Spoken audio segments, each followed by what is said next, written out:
Halos araw-araw na ang ensayo nila Nilo at Jason para sa nalalapit nilang laban.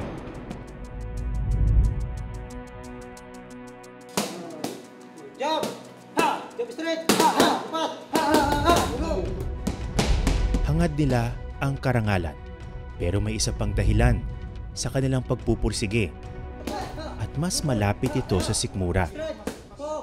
Kasi pag manalo ka, mayroong makukuha. Makukuhang? Pera. Wow. Bakit gusto mong kumita ng pera sa boxing? Kasi para makatulong po. Sa murang edad, iniisip ng mga bata na tumulong sa kanilang pamilya sa pamamagitan ng boxing. Magkano ba yung premyo? Minsan pag panalo 1,000, pag talo 500. Malaking halaga na ba yun para sa Opo. iyo? Kasi nakakatulong pa sa pamilya. Kukuha lang ako ng tamang pangbili ng baon namin, tsaka ibibigay kay mama. Kasi wala naman kaming maraming ginagastos. Pambaon lang talaga, tsaka pang-snack.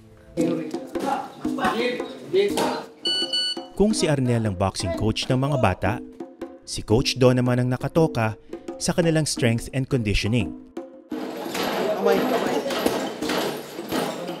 Taas kamay. Libre lang din ang kanyang serbisyo.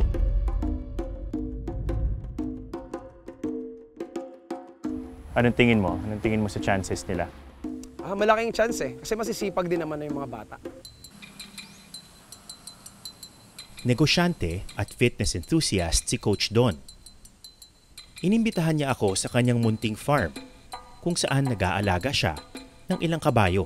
Ang masbate kilala sa ganyan no? Yes, mga cowboy kami dito So ito yung ginagamit ko pag umaakit kami ng bundok. Hello! Basta?